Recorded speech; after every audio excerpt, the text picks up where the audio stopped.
sports you do and don't know, both within and surrounding Baltimore.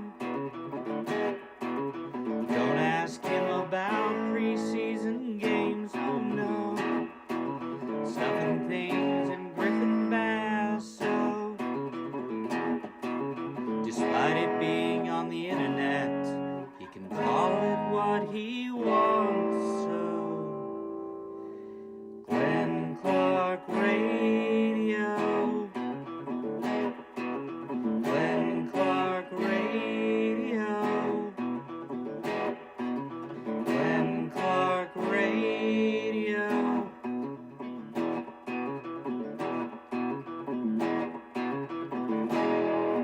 Duke sucks. Well, yeah, I would say I am concerned about it, but I'm not really in a position to comment on it right now. I haven't been given the okay to comment on it at this point. So he's not going to play this week, I can tell you that. And we're going to have to see going forward when they know what they need to know. Well, yeah, I would say. Yeah. Doesn't that feel like it tells us everything we need to know without telling us anything at all? Isn't that what that feels like? And look, I get it. We still have to wait to know that definitively, but on a Wednesday, ruling him out again and acknowledging that he's concerned, but I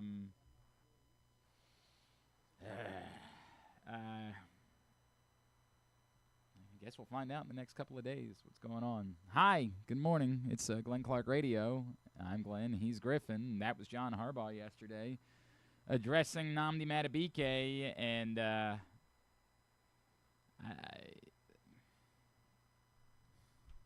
maybe we'll be fine. Yeah, maybe. All we got to do is, sit in that poop room for how long? Poop spray, that's right. Yeah. We did say 48 hours. Right? And then he's fine, so I guess we'll do it. I got nothing. They got the answer, though. It's Taven Bryan.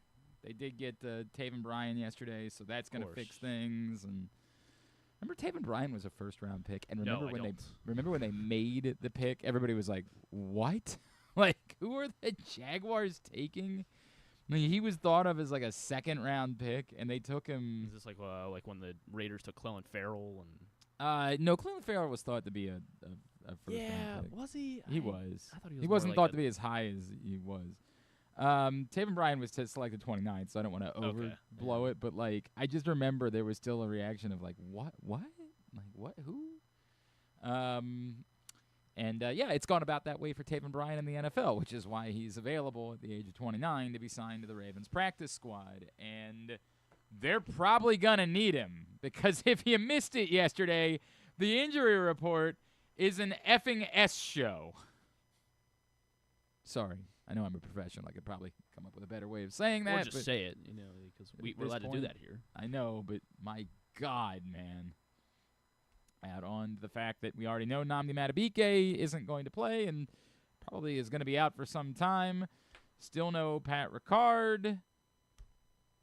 Still no Kyle Van Noy. And then add to the list yesterday, both Travis Jones and Broderick Washington. And I get it. We all thought Travis Jones didn't look good on Monday night. Like, not just that he didn't play well. We didn't think he looked, healthy. But holy smokes, man. Go get him, John Jenkins. We salute you. And these Peebles. Fub Peebles. Go get him, baby. Go get him. At the moment, we have no reason to think that Travis Jones and Broderick Washington are dealing with injuries that will keep them out for some time. And look, the Ravens did play on Monday, so we can't be all that surprised that on a Wednesday practice they might not be pressing to have guys back on the field. But, yeah. Ronnie Stanley also did not participate in practice yesterday. What does he do? What do we need him for? Wait, it's not like Lamar got sacked 7. Yeah, why would you want your good offensive lineman on the field? Yikes. Isaiah Likely was limited again, and you would presume it will be... Slot him to the left tackle? Yeah, correct. This is one of those like judgment moments for the Ravens. It would be very bitter for them if Isaiah Likely doesn't play this week. You can still argue the fact that even if he comes back for this game, was it worth using the roster spot to only get one game out of it, right? Like, you can argue that. If you're on IR, you got to miss 4 weeks, right? So if the Ravens had put Isaiah Likely on IR to start the season, they could have had the roster spot, and then Isaiah Likely would have been eligible to return week 5. If they get 1 week out of it, you could still debate whether or not the roster. And this isn't me questioning the Ravens. I don't think they knew definitively when they made the decision that Isaiah Likely would not be back in time until at least week 4. I think they believed there was at least a chance he could play before that, and that's the reason why they made the decision that they did. But it still doesn't mean that it isn't sort of biting them in the end. If Isaiah Likely plays this week, then at least he comes back before those 4 weeks would be up. But still, it's conversation to be had. So, yeah, everybody's hurt along the defensive line. How are they going to stop the run exactly? John Harbaugh was asked that question yesterday, and God bless him, maybe he doesn't think it's as bad as everybody else does. We'll be okay. We'll be fine. There's a lot of real simple things that we didn't do very well at times. You know, we'll have the same play, really against the same defense 2 different times, and one time it's no game because we're pretty much exactly where we're supposed to be, and another time we're not where we're supposed to be. And I think part of it's just trying to do too much sometimes. I mean, sometimes we try to do more than our job, and that's not really required. You know, so that's playing with a little more. Just calmness and belief in the whole structure and the 10 guys around you. Then also tackling in the back end. You know, that's the other thing. It's like those runs, they shouldn't go to what they did. I mean, those runs should be tackled, 8, 10 yards if they break through the line. And we'll be focusing on that as well. Look, God bless him. To be fair, this is one of those what is John supposed to say types of moments. There are things that we get angry or frustrated with John Harbaugh about that I will be defensive of. I don't know what he's supposed to say. I really have no idea what you want John Harbaugh to say there. Well, I mean, yeah, I guess saying we're going to try not to give up any more 70-yard runs. Yeah, I mean, sure.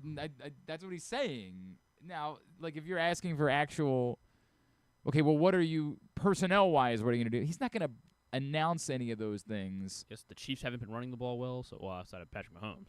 Right, correct. Patrick Mahomes has been running the ball well, oddly enough. So this one's a weird one where, did he actually say anything? No. Do you feel any better about it? No, but it's kind of a no-win in this spot. There's nothing that what's John Harbaugh going to say?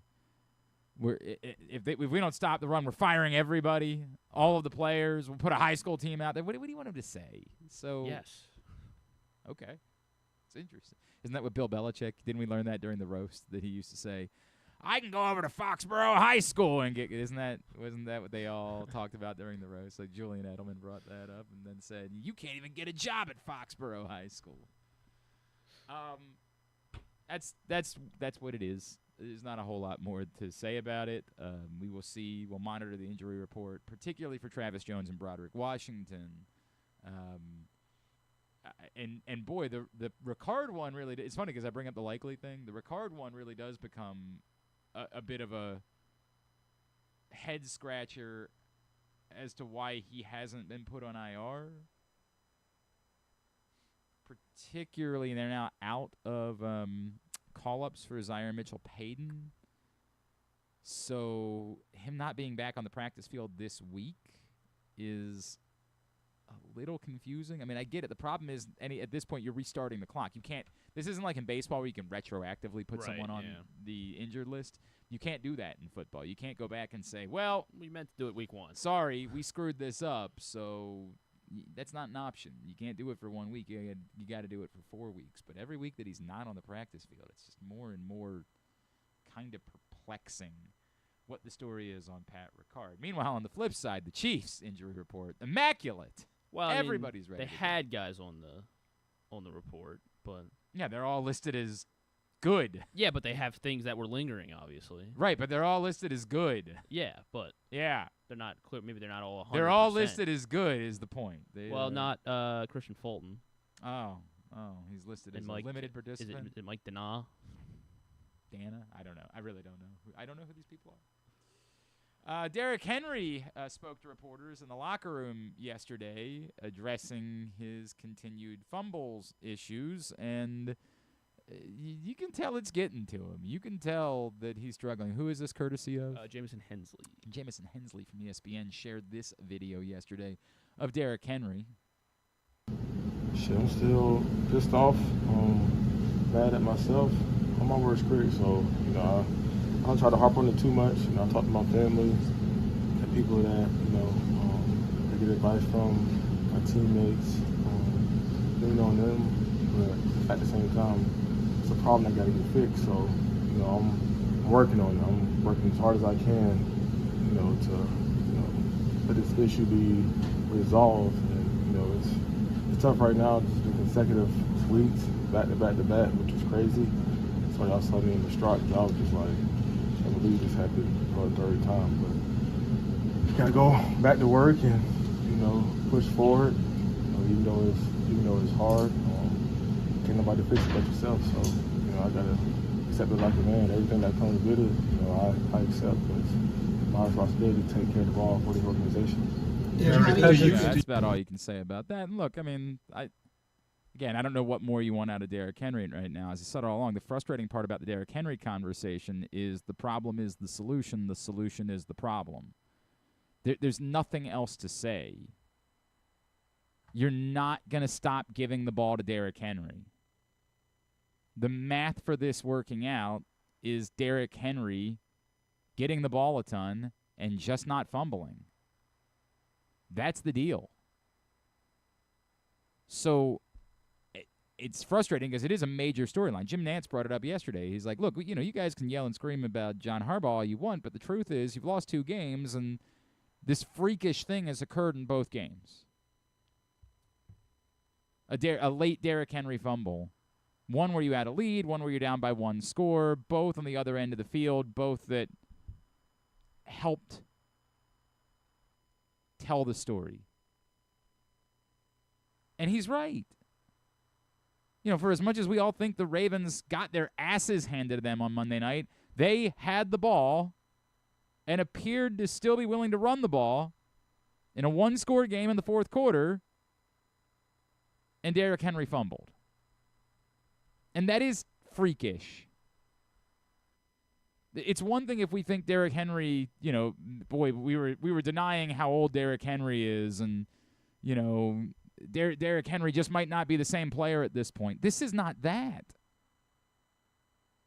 This is losing the football, which is not an age thing or a slowed down thing or anything along those lines. It's freakish, to Jim Nantz's point.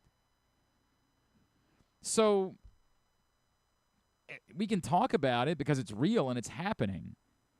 And if somehow insanely, it would have happened like 2 or 3 more times. I do get it. At some point, you almost have no choice. Like, you have to do something else. But right now, all you can do is keep giving the ball to Derrick Henry and keep making him a major part of the story, because that's what Derrick Henry is here to be. And you just hope that this is a 3-week anomaly that we'll never think about again, the same way that we found out there was a 3-week anomaly in 2022 where Derrick Henry fumbled the ball in 3 straight games, and none of us really knew because it was the Titans and we weren't paying attention to them. You hope that this is just some goofy thing that we'll get to the end of the year and we'll laugh about. Like, remember when Derrick Henry fumbled the ball those 3 times? But there's nothing else to say. You're not suddenly going to say, well, they can't give the ball to Henry. They're just going to have to stick with Justice Hill and Rasheen Ali and maybe activate Keaton Mitchell, which I know a lot of people would like for other reasons. But you're not going to go away from Derrick Henry. Well, they got to put him on the offensive line this week. Maybe that's or the defensive line. defensive Yeah, they got to put everybody on the defensive line. This is going to be like a high school football game, baby. Like, you better be prepared. If you're a tight end, you're playing defensive line this week, dog. Everybody's got to take a couple of snaps. All right, Ravens-Chiefs coming up on Sunday afternoon in Kansas City. Let's head down to KC right now. Our next guest is a friend of mine. I'm a regular with him. He's a regular with us. You hear him as the host of the program on 810 WHB. He is our buddy Soren Petro, and he's back with us now here on GCR. Soren, it's Glenn. It's always great to catch up, brother. Thank you for taking the time.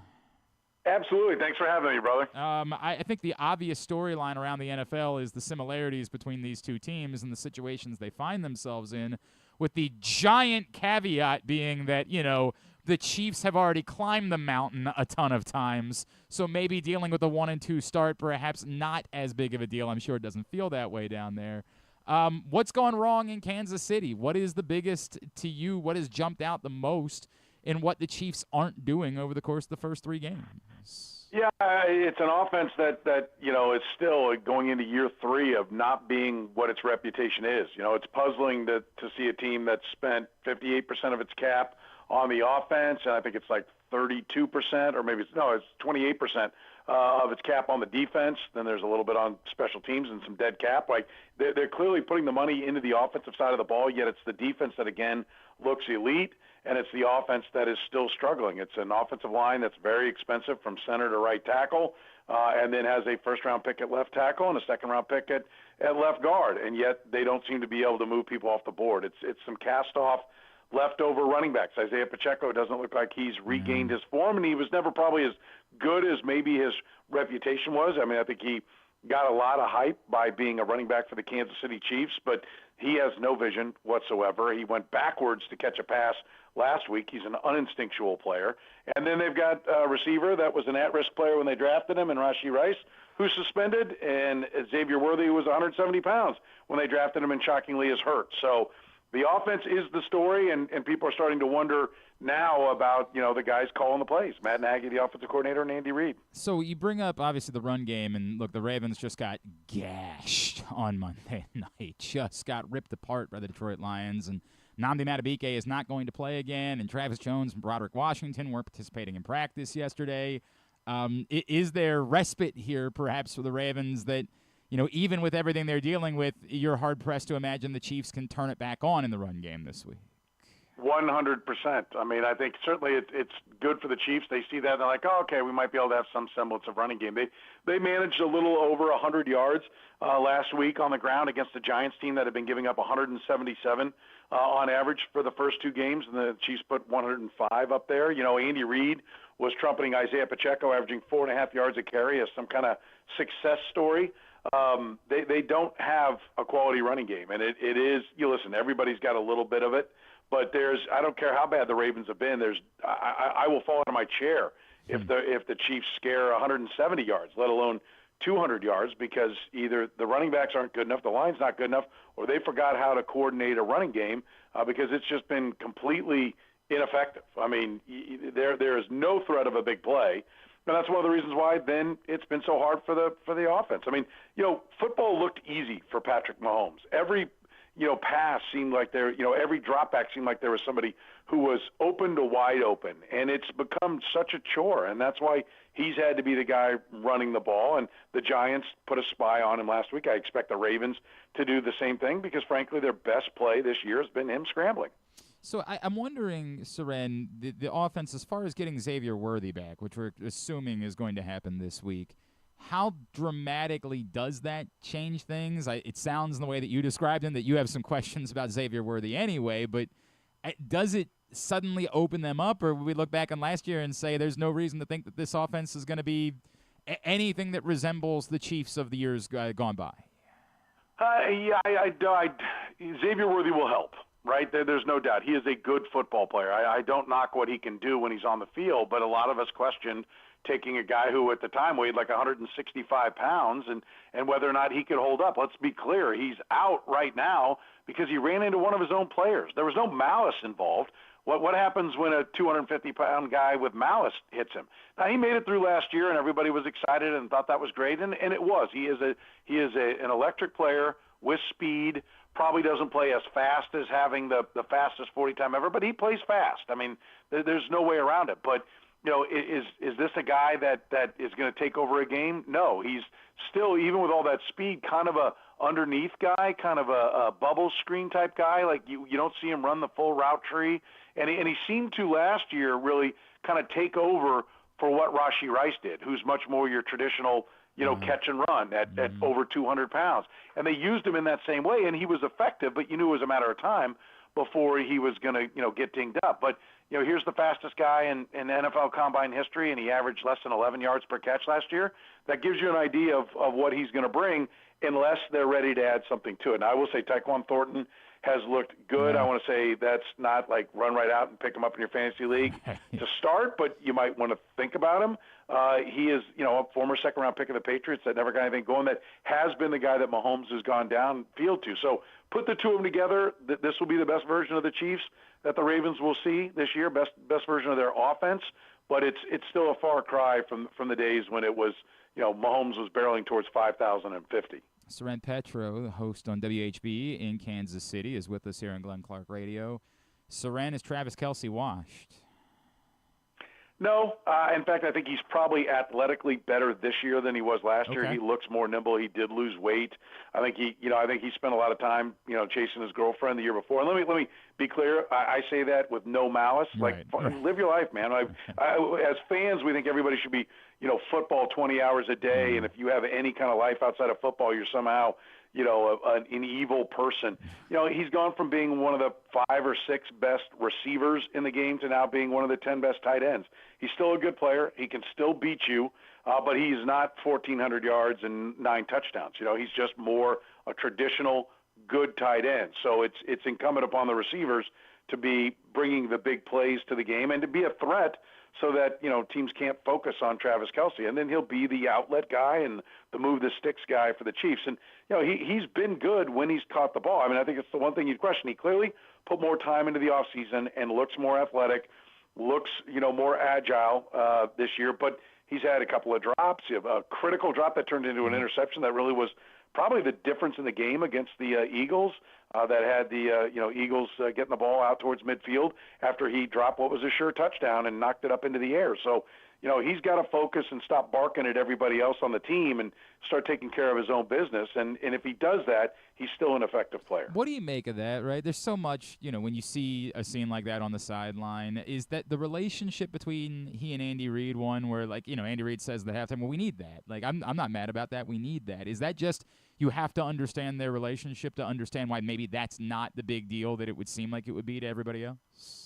Yeah, a couple of years ago when Travis Kelce bumped Andy Reid in the Super Bowl, that was a lot more concerning than this because this was Andy Reid bumping Travis Kelce. Yeah. And they do have that relationship, and Kelce is a fiery guy, and he is a leader, and Andy Reid does want that. I mean, he always tells the guys, let your emotions out, let your personality show when you're out there. He likes when guys get fired up. He thinks they play better when they're into the game and emotionally into the game. And so he wants that, but there's been a lot of, and Travis Kelce, a lot of people really, Juwan Taylor always jumping off sides or lining up off sides or getting called for a holding penalty, and he got on him in the huddle and kind of headbutted him and got in his face a little bit. And I think everybody on the team and everybody around town certainly thought that was warranted.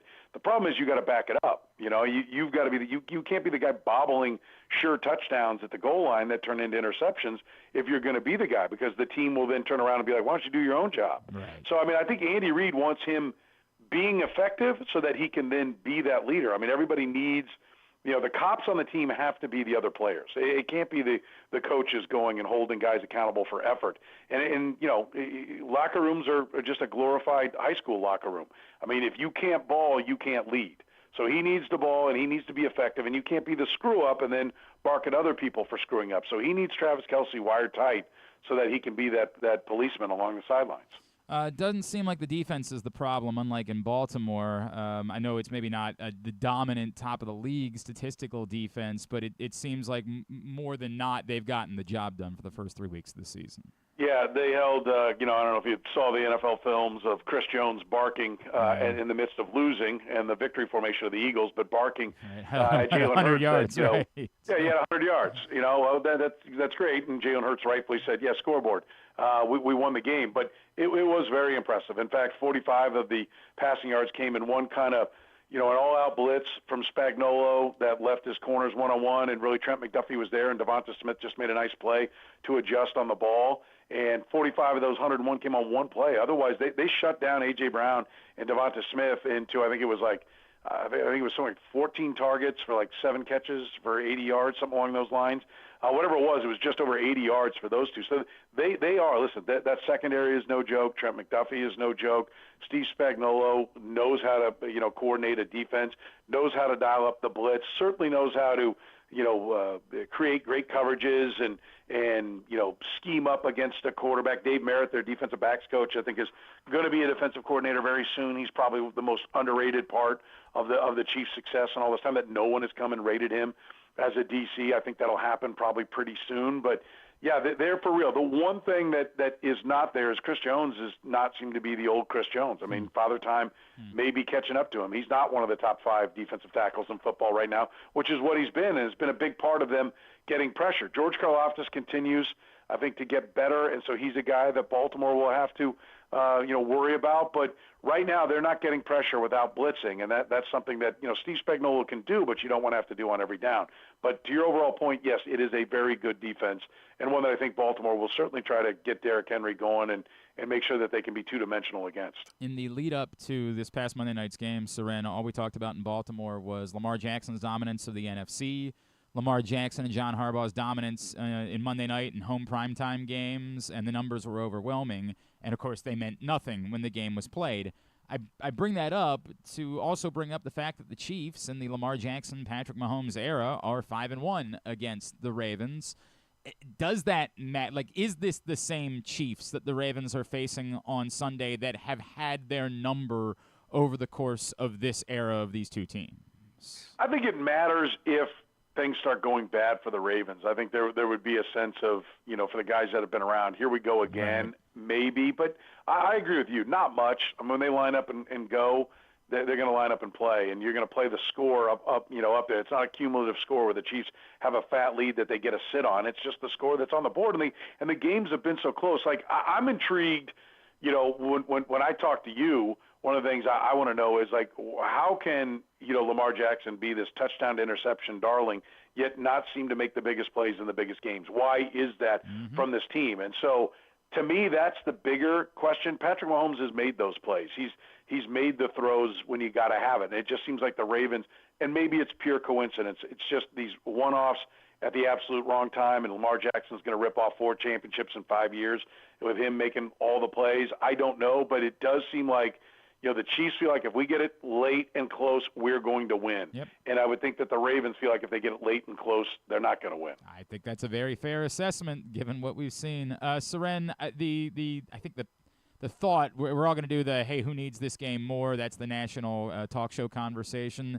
And it feels like the consensus is that it is Kansas City because of the division, whereas the Ravens, with no Joe Burrow moving forward in Cincinnati, they could probably fall to 1-3 and still feel like they have a very good chance of winning the AFC North.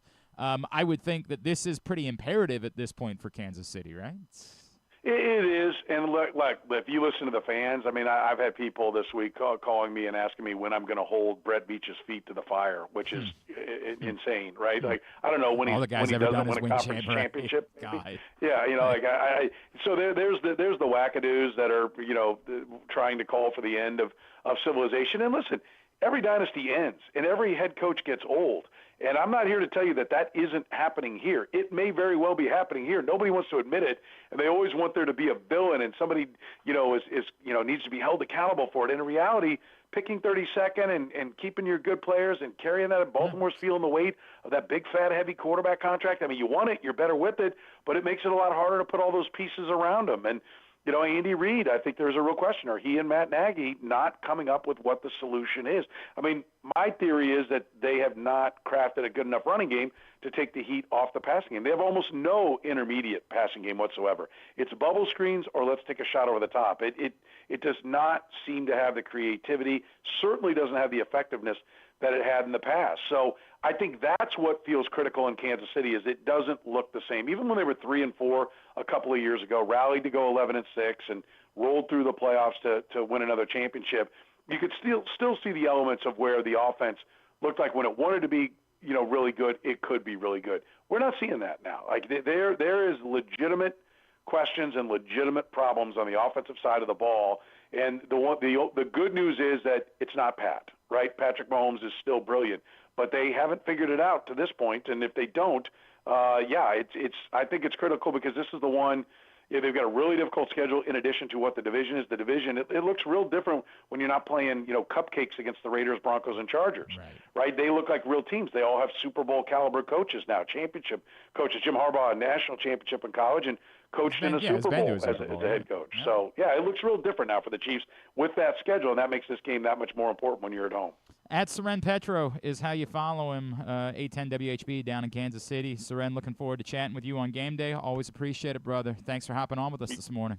Absolutely. You're the man, Glenn. Thanks for having me. Thank you, dude. Soren Petro with us here on GCR. And by the way, I find his assessment to be quite fair. We talk about these numbers and what's predictive and what's not. And look, I had felt for a very long time like Lamar Jackson's record against the NFC had been predictive. But I started to feel a way about it, and it's why I do talk about it every time. I am fascinated by the accomplishment versus anomaly. I bring it up constantly. What actually matters? What numbers are predictive? What aren't? Right now, very low on the list of the things that we're talking about going into this game will be the Chiefs being 5-1 against the Ravens in the Lamar Jackson, Patrick Mahomes era. Because there are so many other things to discuss. Right now it's, do you have like one functional body on the defensive line? What's going wrong? And that's low on the list. But it does also still exist. And it's easy to retort that by saying, well, look, a year ago you were a toe away from having the chance to go for 2 and win the game. Yeah, but you didn't. And we still don't even know that they would have gotten the 2 had they gone for it. No, in this Harbaugh, he probably doesn't go for 2. So. Well, we remember that he literally had the team out there to go for 2, and they thought it was a touchdown. I know, but if it happens this year, they're going for 1. Now you're in fact, they may just kneel it down and just let the Chiefs win. Exactly. I think that's what Harbaugh would do. Listen. Yeah. But we can bring those things up and say it's not like, and to be fair, it's not like the Chiefs have kicked the Ravens' asses over the years. The AFC Championship game, we all look back on and say it's just perplexing what the thought process was there, and yet still you have Zay Flowers with the opportunity, and what happens? Soren's point is that you get into a close game on Sunday, the Chiefs absolutely have every reason to believe if we're in a close game against a good team, we're going to win because that's what they do. Now, they don't do it every time, as we know. They lost to the Eagles 2 weeks ago. But they do it quite frequently since that dude has been their quarterback. So they have every right to believe that. Whereas if the Ravens, to the point, and this is the psyche thing that we can't give a statistic to. But we all feel it in those moments. Like when the Ravens got the ball back against Buffalo after the Derrick Henry fumble, and you're like, all right, well, all you got to do is go win the game. But yet none of us felt good about the chances of them winning the game. That exists. That's real. And that's probably the best ammunition for those that want John Harbaugh to be gone. But as I keep saying, you're wasting your breath. You're not firing a coach after week 3. It's just not happening. But at some point, that conversation will come back into the forefront, and we'll deal with it. Soren's 100% right. In close games, the Chiefs have every reason to believe they're going to win. The Ravens, very little. I mean, think about the true close game battles they've won. That great game against the Rams that they won, again, thanks to special teams. Right, it wasn't something Lamar did. It was, right, but they still won. Right. Lamar had a great game. But he did, and they won a close game against a good team. Now, tell me about the other ones. You could say the Bengals games, both the Bengals games last year. Now, good team is kind of in quotes, right? That wasn't even a playoff team, but it's still Joe Burrow that you were dueling with. And you could argue the Ravens maybe feel that way against the Bengals. Like they might, when they play the Bengals, just feel like, dude, in the end, we're going to figure it out. But it's a smaller list, which doesn't mean, because then people say, well, they never play well against good teams, which is bullshit. We remember the 49ers game and the Lions game and the Dolphins game from 2 years ago. Those were all good teams. And the Ravens Texans in the playoffs, like. Yeah, I mean, I don't. The Texans were a good team. I really don't even know what to say about the Texans. They just feel like the default Texans participant. on Christmas Day. Yeah, right. Like, but those weren't close games either, right? To the point, like those were. I guess the playoff game was close-ish. It was at least close at halftime. They blew out the right, I'm saying like they're to the point. They can beat good teams by demolishing them. Right. This is the eternal. When they can play bully ball, the Ravens are awesome. When they're not playing bully ball,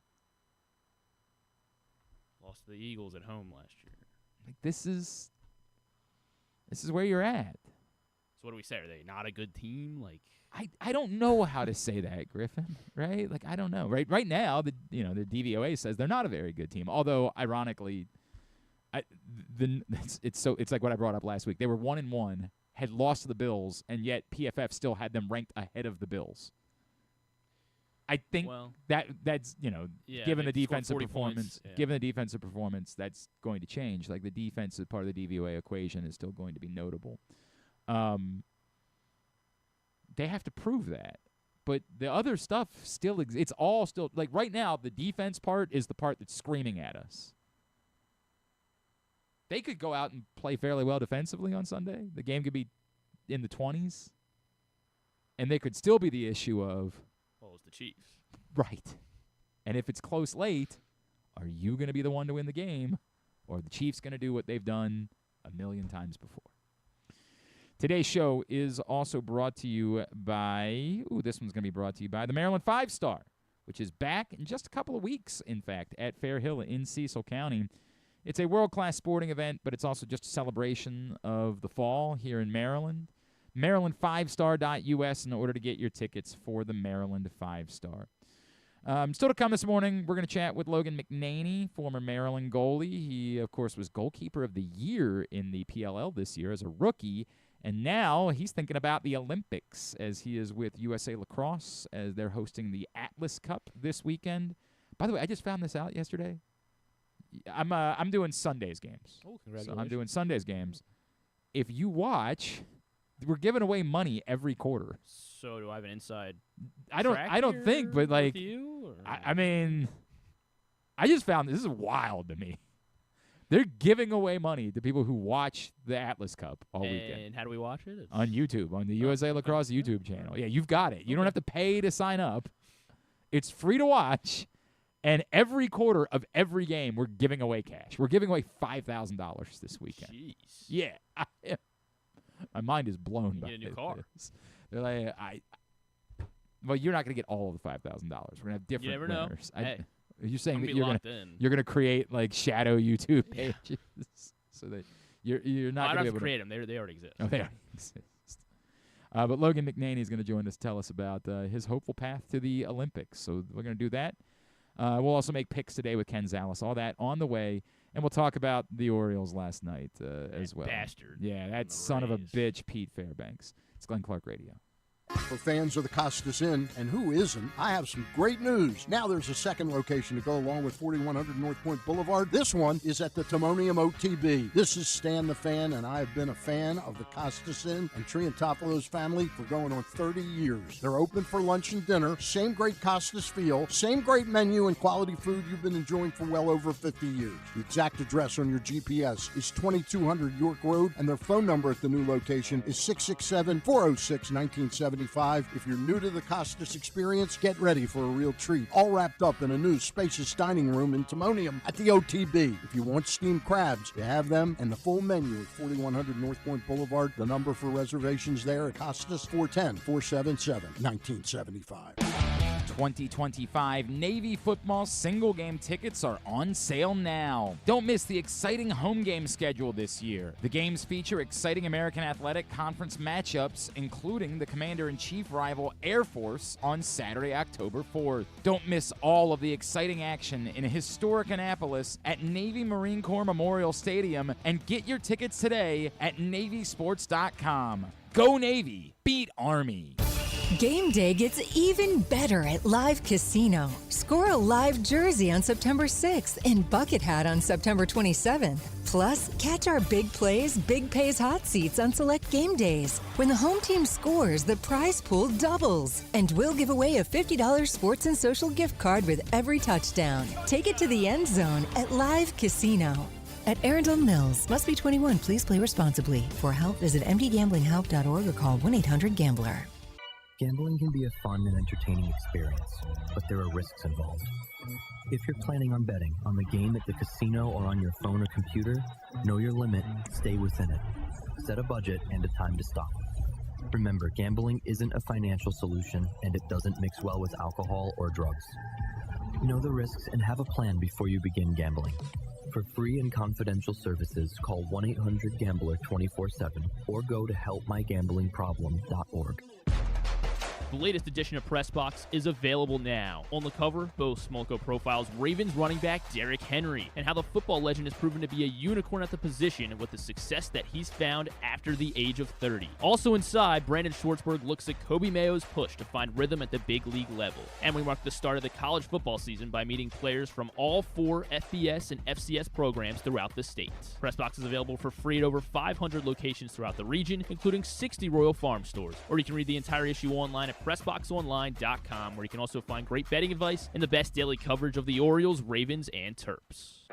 Feeling sluggish, unfocused, or not like yourself? It could be low testosterone. At Game Day Men's Health, we specialize in testosterone replacement therapy to help men boost energy, improve mood, and regain confidence. Our treatments, including testosterone cypionate, are safe, natural, and tailored to fit your lifestyle with weekly injections or pellet therapy. Get started today with a free testosterone test and feel the difference. GameDayMen'sHealth.com. Game Day Men's Health, where men reclaim their game. Contrary to what some people believe, I actually like this guy when he sleeps. Glenn Clark, talking sports. All right, back in here on GCR as we continue along on a Thursday edition of the program. Stan the Fan Charles, Ross Grimsley had the opportunity to catch up with BJ Surhoff earlier in the week. If you missed that show, find it facebook.com/PressBoxSports, youtube.com/PressBoxOnline, or PressBoxOnline.com/video. As always, Stan's shows are brought to you by the Costas Inn and the all-new Costas Inn, now open in Timonium. Orioles and Rays will play one more time today, I hope. I mean, I think they're good right now. Right now, yeah, I understand. Have you looked at the forecast for the rest of the day? No. Why would you do that, right? Why would you possibly? This is, like, there were a couple times last night where the rain was coming down very hard, and you could see the umpires are just like, dude, we're not. Nope. Like, come on, man. We just got it. We just got it. The Cincy. God, the baseball was unbelievable last night. It was, I did not get to watch anything. I don't know why. I just keep watching the Orioles. I know. Well, that was what my So friend dumb. texted me. He's like, this SOB Pete Fairbanks. You weren't watching, and I didn't watch. And I was like, Yeah. why are you watching? And I looked up what happened, and I was like, yeah. I mean, like, what is that? It doesn't look like it. Doesn't look like. It looks like clear until about 5. Okay, all right. So they should be able to get in. Although I didn't check the radar. Let me see what the radar says. I'm just looking at what the hourly says. Okay. Yeah. All right. Fair enough. What do you see? What do you see there, yeah, I think radar we'll be okay. boy? I think we'll be okay. All right. Don't call me radar boy. Radar boy. Yeah. As long as it doesn't go to 20 innings. Orioles lose 6-2 last night to the Rays. Tyler Wells did not look quite as good as he had looked in his previous starts. He allows 3 earned runs, 7 hits, and a walk over 4 innings pitched. So when I say not quite as good, I mean bad. He was bad last night. And perhaps a reminder that if you were talking yourself into Tyler Wells being a top-of-the-rotation guy, I'm still going to maintain the thing that I've said all along is, in a weird way, I think Tyler Wells' performance has actually been detrimental to the Orioles because it gives me fear that they're still But there's not even more questions. No, that they're going to operate under the assumption that Tyler Wells is good to go as a starting pitcher. And I think a lot of us are in the camp of, no, Tyler Wells is a reliever, and you need more starting pitching. That all being said, the Orioles play the Rays. It's fairly pathetic. I mean, it was just not a fun game. They do score some runs. They were no hitting they were, six. And it wasn't even all Shane Baz. Shane Baz got pulled, and they still couldn't get a hit until the 7th inning. He got pulled after, I think, like 4? Yeah, he got pulled. Yeah, and they still couldn't get a hit until they finally got one off of Griffin Jacks. And then they scored a couple runs against their old buddy Brian Baker. It was me, actually. That was you? Yeah. It was you? I didn't realize working that. both ways. How about that? Let the Orioles get a hit. How about that? So there's that. All of that being said, the only moment that seemed to be at all interesting last night was this thing. It happened in the 9th inning. Pete Fairbanks comes into the game, and he promptly hits Samuel Basayo. I guess maybe I should have set it up more. I jumped the gun. Samuel Basayo is in serious pain being hit in the wrist. Now, that doesn't look, it's very close to the bat. It doesn't appear as though there's anything. They said the X-rays are. And the X-ray is already negative, right? That's very good news. But he was in a lot of pain, didn't even attempt to try to stay in the game. He left very quickly. But I also don't think there was malice involved. That's not the type of pitch. That might not hit him. I don't know what you're trying to do there. You're probably trying to pitch him inside, but it didn't appear as though there was malice to the pitch. And so it's hard for me to tell exactly what happened here that led to what you saw on Pete Fairbanks blowing a kiss to the Orioles dugout. The guesses that existed were that... Yeah, so he did an interview after. Fairbanks did? Yes, yeah. Okay. Do you want to hear it? Sure, by all means. My guess is that they were chirping from the dugout about him throwing inside. That's my gut about what happened there. But apparently there's maybe some other issues between Pete Fairbanks and the Orioles. Well, or less. He downplayed it. No. For the people that want to speculate out there, this is straight from the source. It was to a guy about Adam Berry's size, wearing about a 2008 Majestic dugout jacket and a Dad Orioles hat. Look, from everything I've heard about their squad from Bake and everything, I don't think that I'd be chirping a group of Lego-loving people like that, especially after, unfortunately, smoking their number one prospect. So that's what it is. I'm not talking about it anymore. I don't think it needs to be addressed anymore. I had nothing to their dugout. I have nothing but respect for the guys over there that are, playing hard, competing. And, that's the last thing on my mind is to do anything that could look like I'm obviously might have, but to rub so it. Pete Fairbanks is saying that it had nothing to do with the Orioles. It was about a fan. Yeah, there's a fan above the Orioles. That's what he's saying. Although the way that he said the Lego loving part, maybe he's also a Lego guy, and so that wasn't. It just sounded the way that he said it, sounded kind of like a shot, all those guys do over there is play Legos.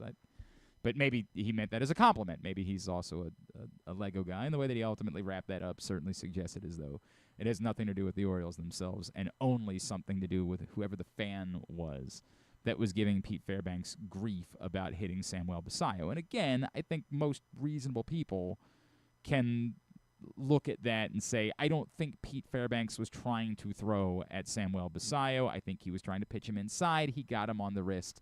That's sort of the end of that. And if that's true and the players are all good with it and there's no reason to think there's anything between Pete Fairbanks and the Orioles players, then it does die there. We, because we are nerds on the internet and we are losers and we get ourselves riled up and we believe that we need to yell and scream and rabble, rabble, rabble, rabble, rabble. In the immediacy afterwards, Orioles fans, well, you know how this goes. Now, Cade Povich is going to have to figure out which one of the Rays is going to have to wait. This eye for an eye nonsense. That's baseball. No, it's not baseball. That's the problem. It's not baseball. It's something else. It's a you-know-what measuring contest. It's so pathetic. It's so dumb. It's so childish. It's so prehistoric. It is our worst instincts But it also comes off pretty stupid if on top of that there is no issue between Pete Fairbanks and the Orioles. Do guys get hit with pitches sometimes? Like sometimes it looks really questionable, and the guy who did it deserves to be thrown out of the game, deserves a suspension, all of those things. That one last night didn't look like any of those things. It sucks because it looked awful in the moment. It looked like it could be serious for Samuel Basallo, and so we were emotional. But Samuel Basallo appears to be okay. Pete Fairbanks, says this was just me, having something to say to an Orioles fan. Great, man. Great. I don't know what the Orioles fan said. Perhaps he said something truly awful. Again, we do a lot of those dumb things in these moments. So it's totally possible that, that whoever the fan was, he had it coming. But I don't think that there was anything that Pete Fairbanks did that was intentional. So stop it. Stop it. If you had to pick who you want to hit tonight. I don't care. I do not care. Not yes. As John Little Rock points out, they are man babies. 100%. Man babies that get obsessed with these things. Orioles and Rays will play for the season series title today. Whoever wins this one will win the season series between these two teams, which I don't know if there's like a rivalry trophy that comes along with it. I'm pretty sure that they don't have one of those, but that's what's at stake. And then elsewhere in baseball, the Yankees and Blue Jays are now tied atop the AL East. So the Orioles will factor in to the playoff picture this weekend. And I believe the Blue Jays play the Rays, right?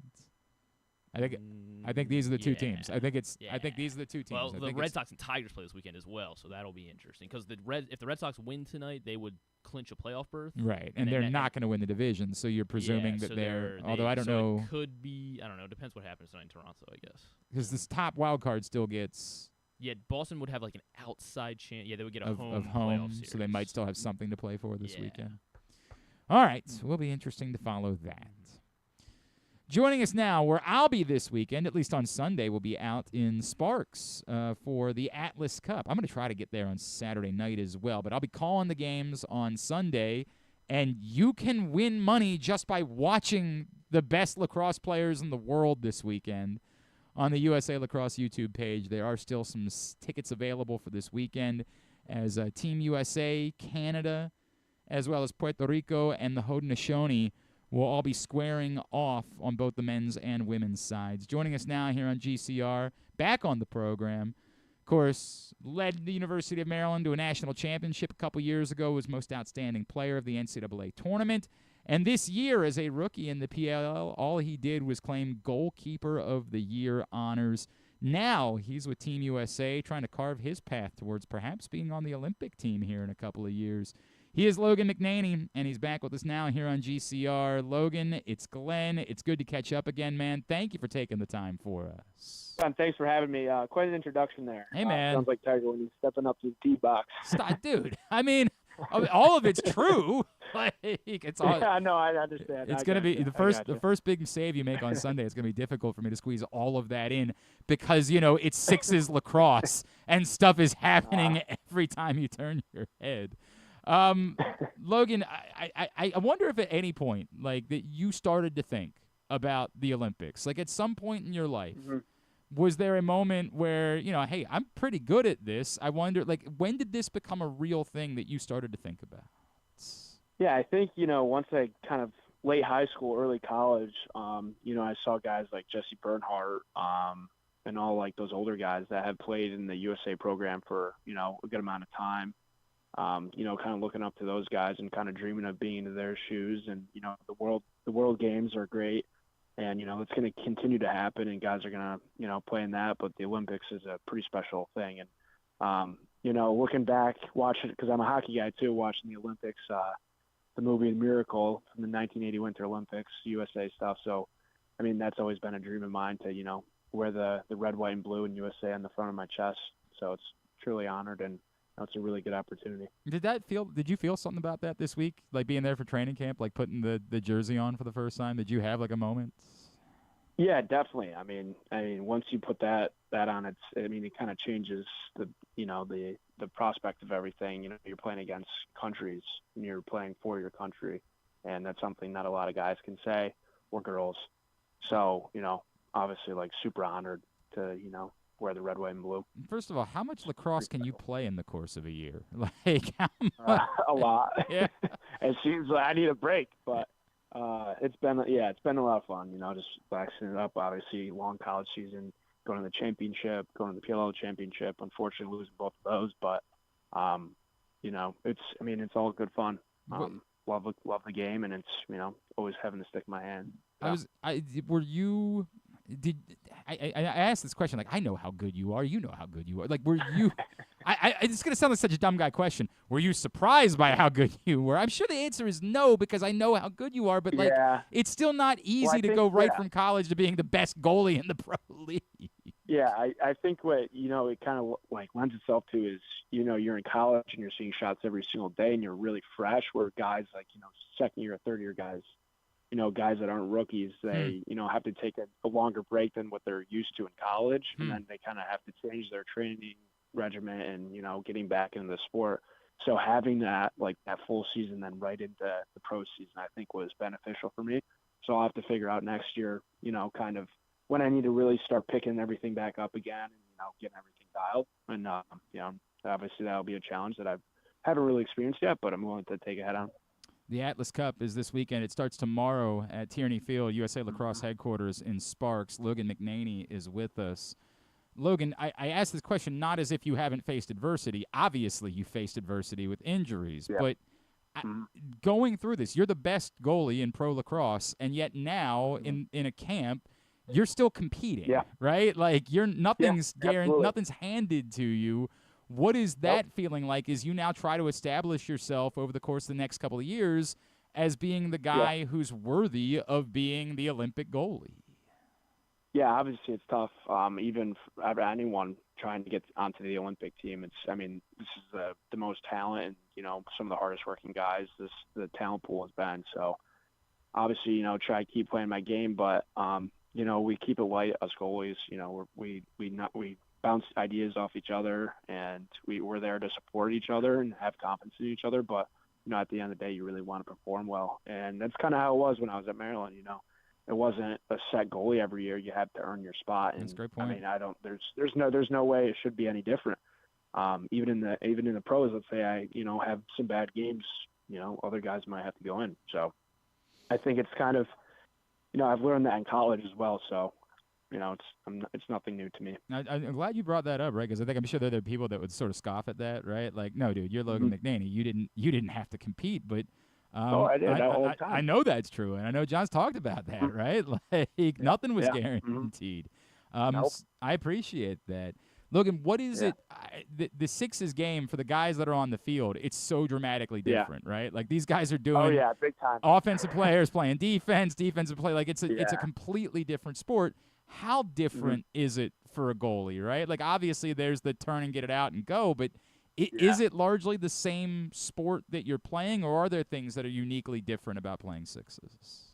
Yeah, I think, this is my first time really playing sixes, and especially with this, this amount of talent where guys can, put the ball anywhere they want.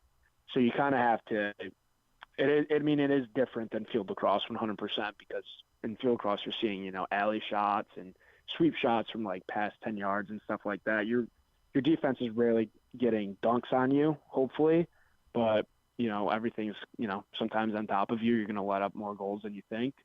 So you just have to, realize that and focus on the next shot. And I think, the mental side of everything is it's going to be a little bit more challenging than field lacrosse, but you do get hit a little bit more just because guys are closer and they can get the ball in the cage more often. But no, that's fine. Those goalies are crazy. What about the speed of the game in general? Like, obviously there are plenty of times where somebody's coming in transition towards you, but now it's constant, right? Like, how much do you have to speed up your thought process, and is there no real opportunity for you to sort of like gather your breath or your brain for a second during the course of the game? The nice thing is that the quarters are running time and they're a little bit shorter. So for us goalies, the mental side of things, like, you have to be locked in 24/7, because if there's transition, you might be able to stop like a quick break, if you step out a little bit.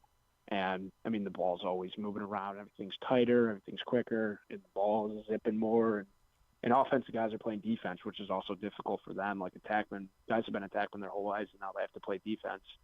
And, that's obviously a big adjustment for them, but obviously guys are taking it head on, and, defensive guys are bouncing ideas off offensive guys and vice versa. So it's been a lot of fun working with this group so far. And, I think we have a really talented group, connected group, and looking forward to it. I don't know what the plans are, but between who's going to play and how you guys are going to share the time between the two of you this weekend. But tomorrow night, Saturday night, USA Canada. This is going to be your first taste of that. What does that mean when I just say those words to you? And even though this isn't the World Championships, this isn't the Olympics. It's still USA, Canada, and you guys are still playing for a trophy this weekend. Yeah, obviously it does mean a little bit more. Every game's important, but, USA, Canada has been, obviously the biggest rivalry in terms of international play throughout all time, in the Haudenosaunee as well. But, I'm going to treat it like another game. It's like when you're out there, obviously internalize what's going on. It's USA versus Canada. I mean, that's pretty – never really thought I'd be saying that, but just treat it like another game. I mean, you've played in lots of big games, obviously. Yeah. That helps, right? It does, but the international stage is it's a little different. I've yet to play, so playing games, so we'll see how that works mentally, but I think he'll be okay. And I also think it's a funny situation to be in this weekend because, like, we know that you guys are still a few years away from a World Championship and from the Olympics, but yet every single one of these camps, like I've got to feel like you've got a feeling of this. I need to put myself ahead. Like there's talk now that it might only be an 11-guy roster for the Olympics, and so if that's the case, that's one goalie most likely, right? Like as much as I'd hope to. I don't know.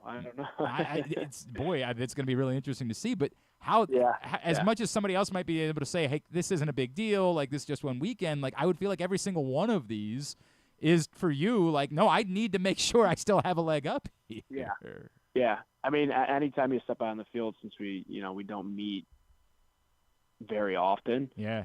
Every time you step out on the field, you kind of have to perform well, and that's the nature of what we're doing here. That's the same for everybody. So every time you go out there is a little pressure, but we just put one foot in front of the other, try to do your best job and help the team win. And I think, that's kind of my mentality. Try to make as many saves as possible, direct the defense whenever I can. Try to keep it down to a science rather than getting emotional about it. Because once I start doing that or you start doing that, then you kind of lose focus on the big picture. What's with the whole Maryland West thing going on out in Denver? We're Whipsnakes guys around here. We're kind of pissed off about this. We don't love the fact that so many of you are now exodusing out that way. I like it, but I'm sure you do. It's been awesome for you. Yeah, no, it's been great. Having Jesse playing in front of me rather than coaching me for the past 6 years. That's cool. That was really special. That was definitely, something when I first got drafted. We kind of joke around about stuff, but we're in season at Maryland, so we're just chopping it up here and there, but we're really focused on winning a national championship for our team in college. And then, once again in the pros, we've already had that, that relationship built. And he's similar at Maryland than he is. Like you're gonna get what you get from him, so he's not really putting on a show ever. Wow. So That's cool. there was a seamless transition with that. Obviously, Luke Weirman is one of my buddies. Having him, Al Smith, Jared, Nick Rill, Logan. It's pretty cool having all those guys. I bet it is. I bet it is really cool. Bet it is. Wouldn't mind. We still got Rambo. We still got some. You got Zap. Yeah, right. Yeah, he's okay. Yeah. He's okay. Yeah, he's all right. Yeah. Atlas Cup all weekend at USA Lacrosse headquarters in Sparks. There are still some tickets available, and again, going to be giving away $5,000 every quarter of every game this weekend that you watch on USA Lacrosse's YouTube page. You have the chance to win money just for watching the best players in the world compete. That is a wild thing that they are doing this weekend. Logan, good luck, man. Can't wait to see you as I get out there this weekend. I'll make sure I come say hello. Always appreciate you taking the time for us, man. Appreciate it. Yeah. Thanks for having me. Logan McNaney, Team USA goalie now, of course, the Denver Outlaws and former Terp, and trying to make sure that he is the guy for Team USA as we start moving towards 2028 and the Olympics. Today's show is also brought to you by Navy Football. Single game tickets are on sale now. The Mids are off to a 3-0 start. They've got some great matchups coming up, including AAC rivals, as well as the Commander-in-Chief's Trophy Showdown with Air Force on Saturday, October 4th. Don't miss all the exciting action in historic Annapolis at Navy Marine Corps Memorial Stadium. Get your tickets today, NavySports.com. Go Navy, beat Army. We'll come back in. Why don't we pick that Navy game for this weekend as they take on Rice? We'll do that as we make picks for the week. KZ is up next. It's Glenn Clark Radio. Feeling sluggish, unfocused, or not like yourself? It could be low testosterone. At Game Day Men's Health, we specialize in testosterone replacement therapy to help men boost energy, improve mood, and regain confidence. Our treatments, including testosterone cypionate, are safe, natural, and tailored to fit your lifestyle with weekly injections or pellet therapy. Get started today with a free testosterone test and feel the difference. GameDayMen'sHealth.com. Game Day Men's Health, where men reclaim their game. For fans of the Costas Inn, and who isn't, I have some great news. Now there's a second location to go along with 4100 North Point Boulevard. This one is at the Timonium OTB. This is Stan the Fan, and I have been a fan of the Costas Inn and Triantopoulos family for going on 30 years. They're open for lunch and dinner, same great Costas feel, same great menu and quality food you've been enjoying for well over 50 years. The exact address on your GPS is 2200 York Road, and their phone number at the new location is 667-406-1975. If you're new to the Costas experience, get ready for a real treat. All wrapped up in a new spacious dining room in Timonium at the OTB. If you want steamed crabs, you have them, and the full menu at 4100 North Point Boulevard. The number for reservations there at Costas, 410-477-1975. Gambling can be a fun and entertaining experience, but there are risks involved. If you're planning on betting on the game at the casino or on your phone or computer, know your limit, stay within it. Set a budget and a time to stop. Remember, gambling isn't a financial solution, and it doesn't mix well with alcohol or drugs. Know the risks and have a plan before you begin gambling. For free and confidential services, call 1-800-GAMBLER 24/7 or go to helpmygamblingproblem.org. Looking for Baltimore's premier waterfront dining experience? Head to Nick's Fish House, located in the Baltimore Peninsula. Enjoy crabs all year long, plus happy hour Monday through Thursday from 3 to 6. Planning a celebration? From rehearsal dinners to corporate crab feasts, Nick's is the spot to make it unforgettable. And the fun doesn't stop there. Live music fills the air every Thursday through Sunday. Check out the full lineup at nicksfishhouse.com. Nick's, it's where Baltimore comes to eat, drink, and play by the water. Game day gets even better at Live Casino. Score a live jersey on September 6th and bucket hat on September 27th. Plus, catch our big plays, big pays hot seats on select game days. When the home team scores, the prize pool doubles. And we'll give away a $50 sports and social gift card with every touchdown. Take it to the end zone at Live Casino. At Arundel Mills, must be 21. Please play responsibly. For help, visit mdgamblinghelp.org or call 1-800-GAMBLER. Make the most out of every day in your Toyota RAV4. Available in hybrid or gas-only models. A RAV4 can get you where you want to go in style. Check out buyatoyota.com for deals on new RAV4s from your local Toyota dealer today. Coming back in here with Glenn and the other guy, Garrett, whatever his name is. You know who they are.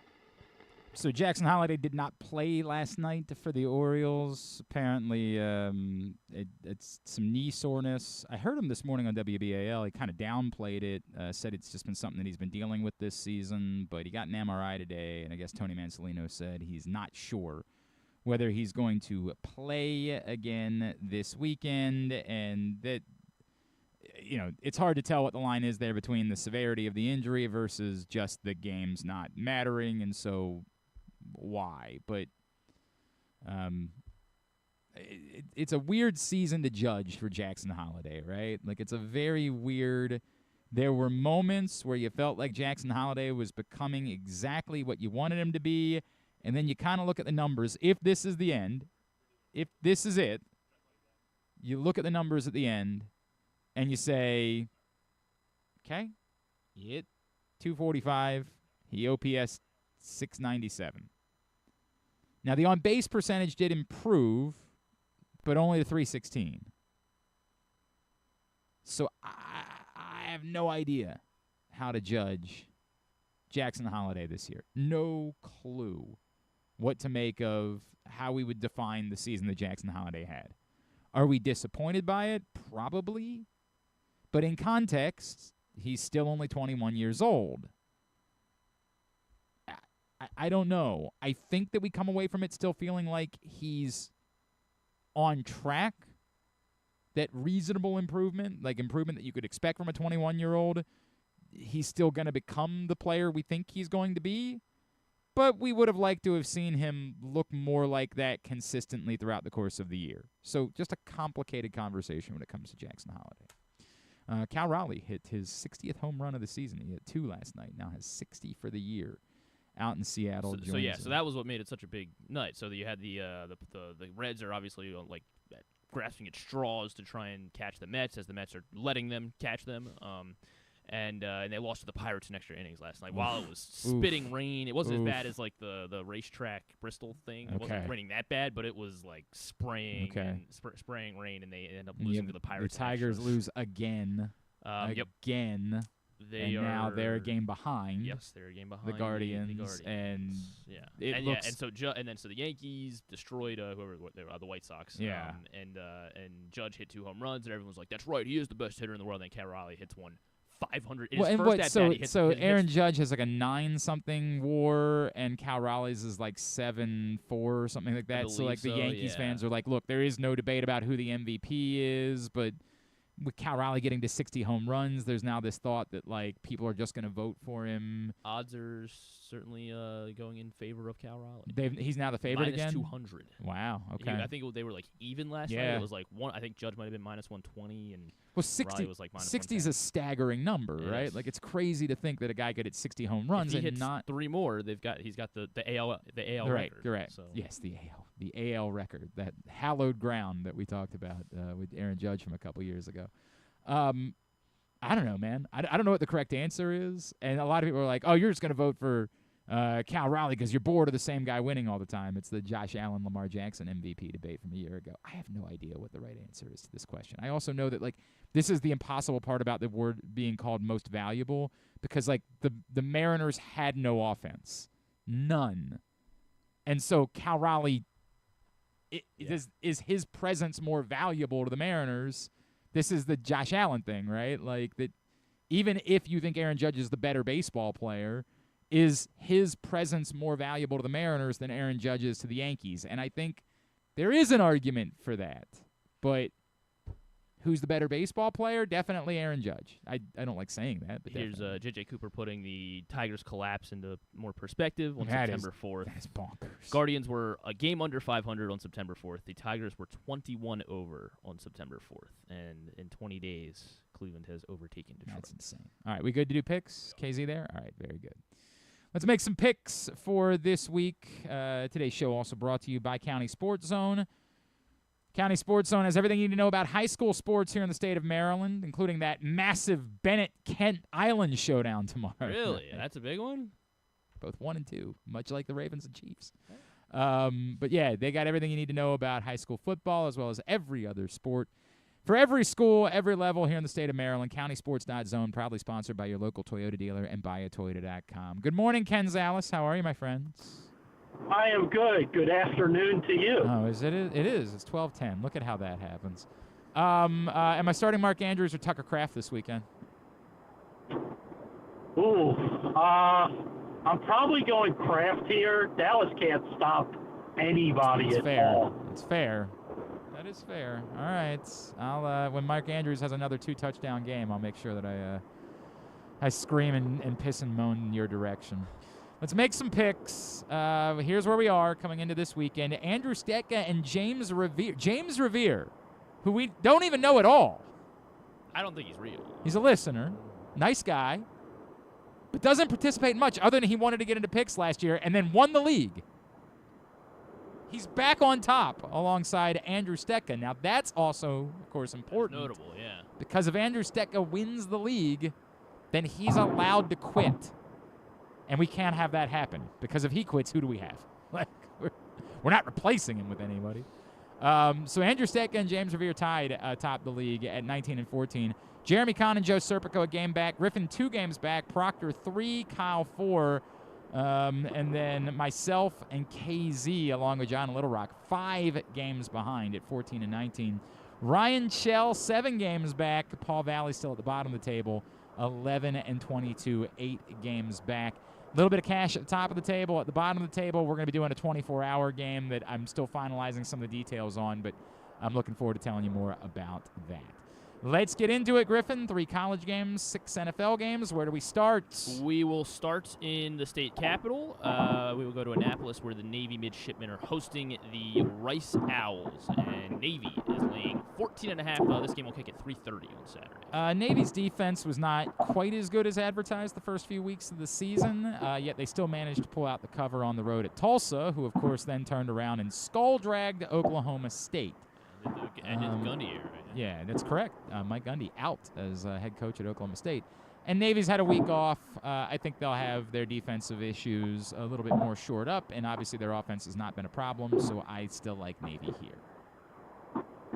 So I'm going to take the Badgers in this game. Wait a minute. That was a mistake. You don't know because you can't see the screen, but Griffin has given you for your Chiron. It says Ken Zalis, and where you're from is Hates, Maryland. Yeah, that's. You should just say hates Maryland football, to be fair, because a big fan of everything else Maryland. Just the football team. So weird. But I'm going to take Navy here as well. I've looked. The Owls. They've won games, but I think they have played everybody but the Sisters of the Poor so far. So I will take the midship. They did actually scrimmage the Sisters of the Poor. Okay. They won 42-10. So. Okay. What do you got? I mean, I would lay 21 here if I could with Navy, and I would. Can I get a bonus point if I lay 21? No, you cannot. There's only 5 teams averaging fewer pass yards than the Navy, and Rice is one of them. I think they're dead last in all of FBS right now. So they want to do the same thing that Navy does, and that's run the ball. You're not going to be able to beat them at their same game. I got the mids by 3 touchdowns minimum here. Right. There is one backer of the Owls. It's going to be Ryan Shell. Go ahead. As the do I have to hoot for? For the Owls. Hoot, hoot. He's a lone owl. He's a lone wolf here. Ryan Shell. Everyone else is on the mids. An owl howl. An owl howl. Yeah. Is that? Yeah. You know what? Actually, Darius Rucker and my buddy Steve Gorman from Timonium, who was the drummer for the Black Crows, have started a new band called Howl Owl Howl. So maybe in honor of that, that's the reason why Ryan Shell is the that would be howling owl this weekend. That would make sense why top 10 matchup at 7:30 on NBC. The number 6 ranked Oregon Ducks are heading to Happy Valley and taking on the number 3 ranked Penn State Nittany Lions. It's a whiteout, and Penn State is laying 3.5 points. You trust Penn State in a big game? Me? Is that what we're going to do in this economy? Me personally? Look, everybody thinks the Penn State roster is the better of these 2 rosters, and I get that, and it's totally possible, but I got 3 points to play with for Oregon, so in a game that I think it's not impossible that Oregon could win, I kind of have no choice but to take the points. What time is this game? 7:30. It's a primetime whiteout. That's a huge mistake by Penn State. Right, you won the game so at noon. I will. They hate noon games at Penn State. They hate them. I understand that, West Coast, but makes sense. First of all, they never win games against top 10 opponents. Secondly, if I have a West Coast team that's number 6 in the country, I don't care what everybody wants. My job is to win the football game, and it helps me immensely if the game's at noon. But they're not smart enough about that. They don't care enough about winning. Therefore, they lose the game outright. I don't think Penn State gets to make that choice. I'm pretty sure the TV networks make that choice. But, I hear you. Yeah, I mean, Penn State couldn't even cover against Villanova. Like, I don't really know what the I don't know why. I don't know why they're favored in this. Frankly, I'm with Ken. Backdoor cover against Villanova. James Franklin 4-20 against top 10 teams all time. Yeah, sorry to my buddy Tyler Rada, who's going to be there. Went to Penn State. Excited for the whiteout, but Ducks are winning outright. Putting over random Penn State people. Oh, Tyler Rada. Oregon straight up. There are backers of Penn State. My cousin Jeff will be there. We're just going to list people that we know that are associated with Penn State. I dated a girl who went to Penn State. Chili Gwen Turns went out, to Penn State. Oh, Chili Gwen went to Penn State. Great. Let's just list Penn State things. Tyler Warren. Okay, yeah, sure. He went to Penn NFL. State. You're right. I don't know if you heard of him. I'm going to see Mac O'Keefe this weekend. He played at Penn State. Drew wouldn't know it, but Drew Aller went to Penn State. Such a good bit. What a good bit that was. On Penn State is Andrew Stetka, Jeremy Kahn, James Revere, Joe Serpico, John Proctor, and Paul Valley. Okay, all right. I was going to say all the people at the top of the table, you mean. But Ryan Shell is on one. I don't like that. So, we're pretty split. It's pretty split. I'm surprised. Alabama, number 17 ranked Alabama Crimson Tide. Yeah, by the way, what a great week of college football. As John Little Rock just pointed out, we couldn't even get LSU Ole Miss. Maybe we should have kicked out that Jags game and do the. We have rule. We do 3 college games. You know what this means? This means that John. next week college game day is going to be at Western Ohio. Well, I think there are good. Well, they're going to go wherever Florida is probably. They love putting Florida on TV. Right. Alabama going to number 5 ranked Athens, Georgia, and the Bulldogs. And the Bulldogs are 3.5-point favorites. Alabama, Georgia. What do you do with that, right? If this was a Nick Saban Alabama team, you'd definitely take Alabama, but it's not, so I'll go Georgia. By the way, my best friend's son Ben will be at the Penn State Just game. keep listing Penn State things. I felt Sorry, Ben. left It's out. gonna be a bad night for you. I'm going to add one person before each pick.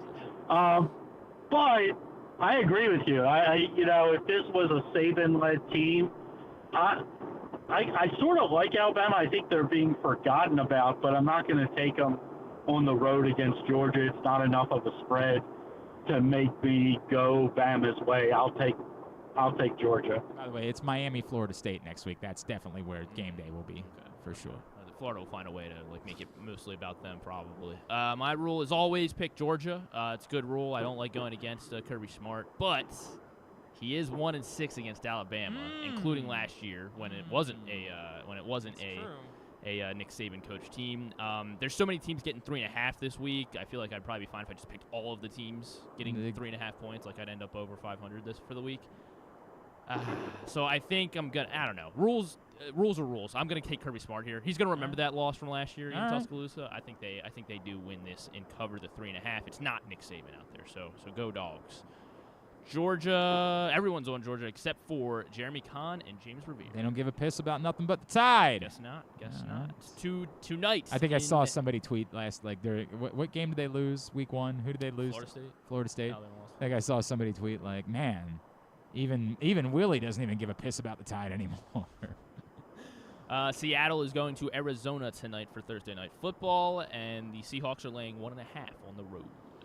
I know we never like picking road teams on Thursday night, and I'm bullish about the Cardinals, but then they couldn't score against the 49ers last week. I have no idea what the Seahawks are. I know we're all in love with Mike McDonald, but I still don't know how good they are. Jackson Smith-Njigba getting the most volume, he's getting targeted 50%. They got rid of Tyler Lockett. Every other pass play goes to him.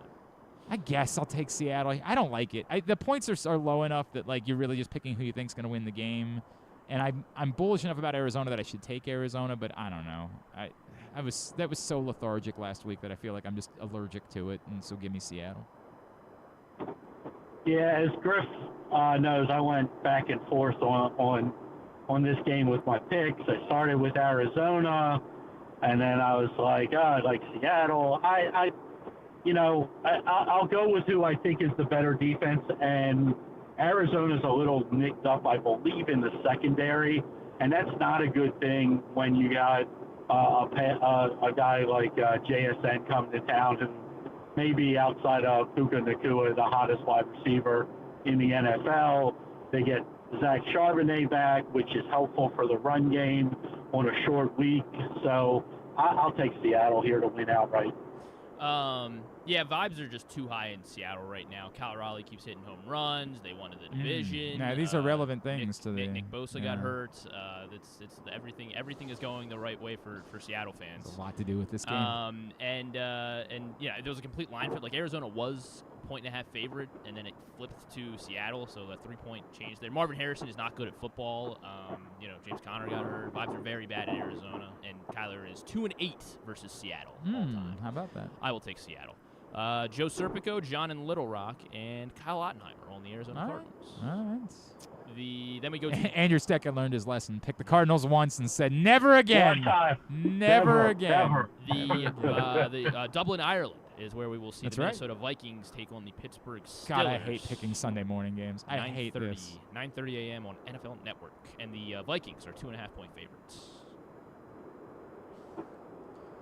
Man, I don't know. This is another question where, I know the Vikings defense is very good. I don't think they'll be as opportunistic as they were against the Bengals.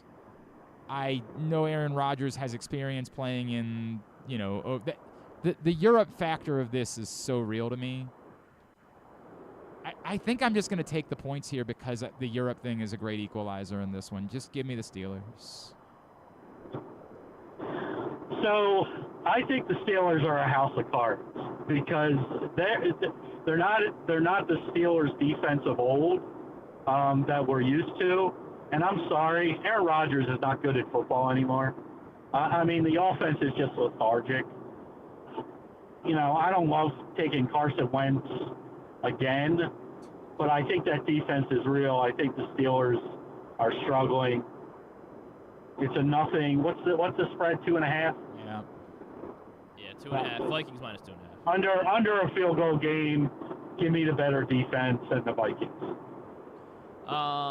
Yeah, Steelers haven't looked good. I mean, I don't know, once this year, maybe in week 1 there were flashes, but I feel like it's going to be a home game for the Steelers. Their fans travel well. I think everyone in Ireland likes the Steelers for some reason. The Roonies. Yes. I mean, there you is a reason there. There's the reason. All right, I knew there was a reason. It's starting to become like my Kirby Smart rule. I don't like going against the Steelers, especially when they're getting points here. It's Mike Tomlin. I will take Pittsburgh. Glenn and I on the Steelers, John and Little Rock on the Steelers, Kyle and Ryan Shell on the Steelers as well. 1 p.m. window on Fox. The Philadelphia Eagles are going on the road and laying 3.5 in Tampa Bay.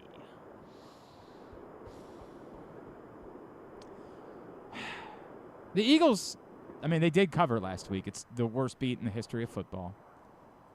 But they haven't. It's so hard to articulate this, right? They haven't looked infallible through 3 games, despite the fact that they've won them, including against 2 teams that we believe are good teams. Obviously, we don't think the Cowboys are, but the other 2 we think are good teams.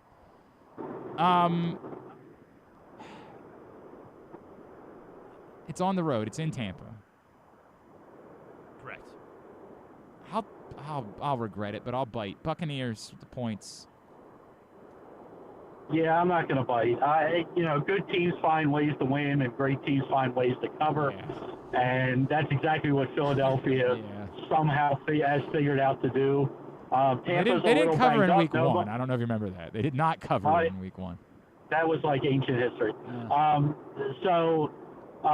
No Mike Evans in this one. We think we get Chris Godwin back.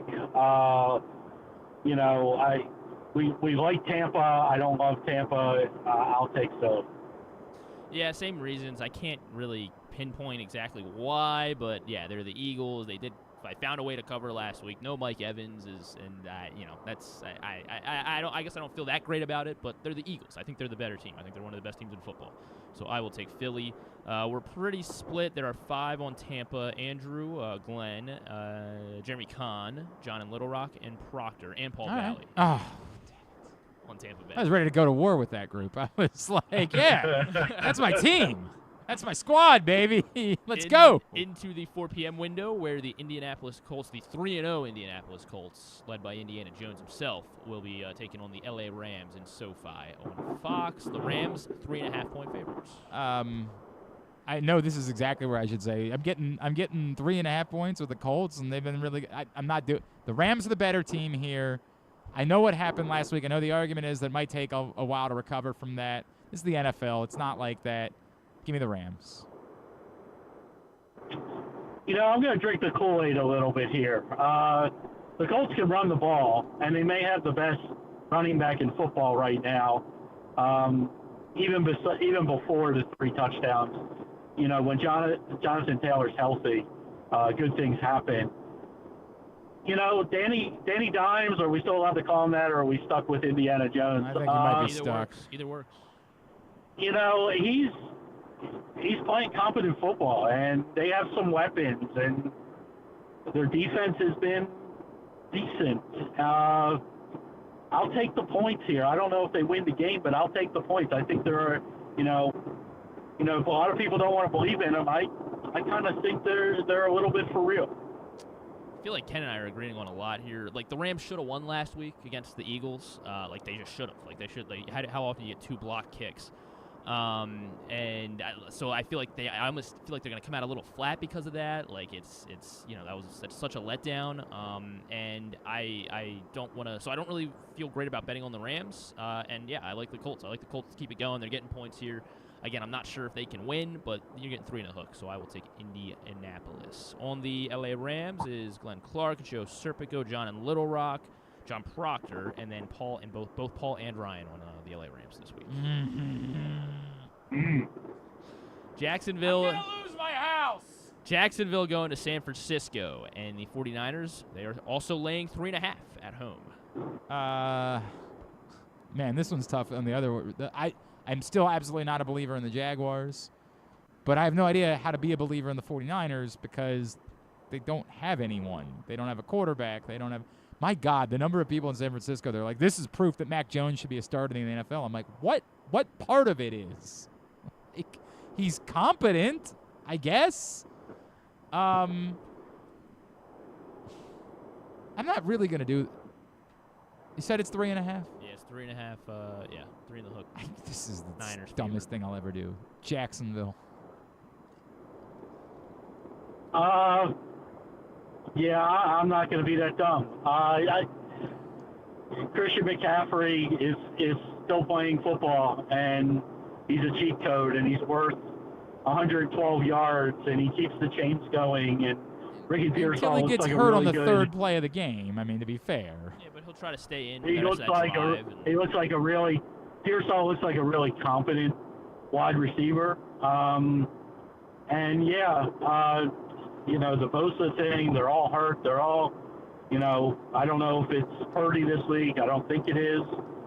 But Jacksonville's really bad.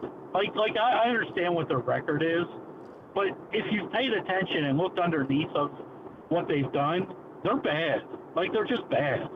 And they don't know what they're doing with their number 2 overall pick in Hunter. So, if they keep throwing the ball more to Parker Washington than anybody else, I'll pick against them every week. So I'll take the 49ers.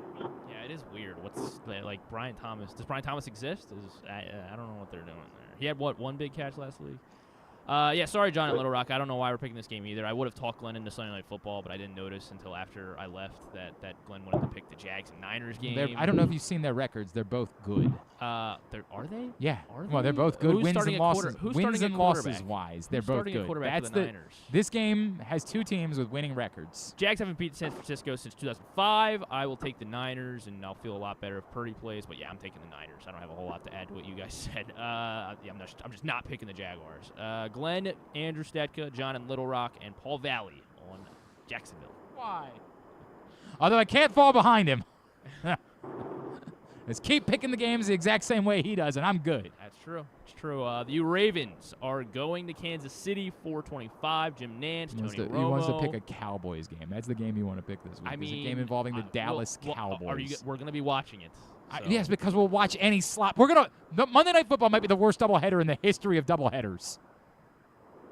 It might be worse than the time the Orioles gave up 30 runs and had to play another game that day. It might be a worse doubleheader than that, and we're still going to watch it. Because my matchup's going to come down to whatever Devon Achane does on that night. Anyway, so go on. It won't matter to me. Go on. Where are we? Chiefs are getting 2.5 at home against the Baltimore Ravens. Chiefs. Man, I'm getting the Chiefs getting points. I'm going to take the Chiefs getting points every time. This has nothing to do with the Ravens. I mean, although, I got a lot of concerns about their defense, but this is about the Chiefs getting points. You're giving me points of the Chiefs in a home game. Stop. Chiefs. I can't believe you're picking the Chiefs. Go ahead and pick the Chiefs, pal. Go ahead. Have you watched the Chiefs play football this year? I have. Have you watched the Ravens? I have. You think the Chiefs can put up 30-plus points? There's no way. There's no way. Okay. This may be the played the Ravens defense yet. This is KZ's lock of the year. Oh, wow. Listen to this guy. I feel even better about my pick now. Lock of the year. Ravens cover. Oh, boy. Listen to this guy. Very bullish. Go ahead. My lock of the year is Navy minus 14.5 in that first game, by the way. I will take. I hate agreeing with Glenn about just about anything, but I don't know how the Ravens can be favored in this game. Chiefs at home, getting points. Pat Mahomes is a 12-3-1 against the spread as an underdog. I'm taking Kansas City. We are completely split on this one, 6v6. Glenn and I on Kansas City. Stetka, Jeremy Kahn, John in Little Rock, Paul Valley on the Chiefs. Again, can't fall behind. That's the good news here. Hold on. Did Glenn and Paul pick every game the same? I can't fall behind, baby. Yeah, I don't think so. I can't fall behind if that's the case. Both on the Jaguars. Can't fall behind, man. Both We're on all the good. Rams. It sounded like they picked every game I'm the same. good with that. You guys are you're on the Steelers. Paul is on Minnesota. So that's what this all comes down to this week? Yeah. Wow. I believe that is what it comes down Wow. to. Oh, no, you're also on Oregon, split on Oregon. All right. And Penn State. Okay. We will see you for Project Game Day on Sunday, correct? You will. Can't wait. PressBoxOnline.com. Well, you said it's the lock of the century of the year, so I mean. Lock of this. I said the lock of my season. Lock of the year. Let's not put century on. PressBoxOnline.com/game day. Come hang out with myself, Rita, KZ, Stetka, Griffin, and Tyus Bowser for post game immediately following Ravens Chiefs. Find us at PressBoxOnline.com/game day. It's all brought to you by 1-800-GAMBLER, the Costas Inn, Game Day Men's Health, and Live Casino and Hotel. Love you, buddy. We'll talk to you next Thursday. Sounds good. That's KZ with us for picks here on a Thursday. Yeah, it sounds awful. When you tell somebody, like, oh, yeah, you sound fine, because you're just trying to get through it, and then you're like, no, you don't. No, you don't. Speaking of Live Casino and Hotel, of course, that's the best place to watch every game, every big fight night, everything that you could possibly want in one location. UFC Perth this week, baby. What time is that? I don't know. I think they're doing it at a normal they're time. Doing it like I think they're doing it so at normal. doesn't make any sense. Like it's like 10 a.m. on. on. It's a bad card too. I don't know why they wouldn't just cater to the local audience. But yeah, like that wild college football card on Saturday.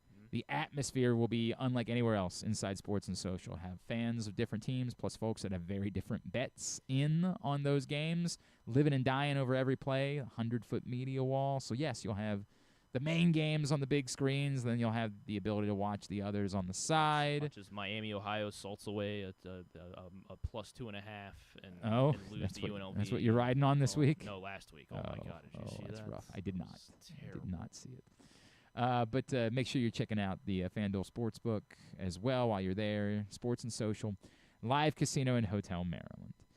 All right, let's get a tidbit. Tidbit is brought to you this week by the print issue of PressBox, which, again, there's no such thing as a curse. Everyone knows that. There's no such thing. I don't know why you're even bringing it up. We heard that from Sidney Stewart yesterday, right? I'm like, none of that stuff's real. What are you guys? Everybody thought the Vikings couldn't win with Jim Nantz calling a game. There's no such thing as a curse. Settle down. So go get this print issue of PressBox with Derrick Henry on the cover and a very good story from Bo Smolka. You can also read it all at PressBoxOnline.com. The Detroit Tigers, just one more on the Tigers. They are 1-11 since September the 11th. It doesn't seem good. No, it doesn't. But that's just so happened. Also, that's the date when they started debuting a new little celebration when they got hits.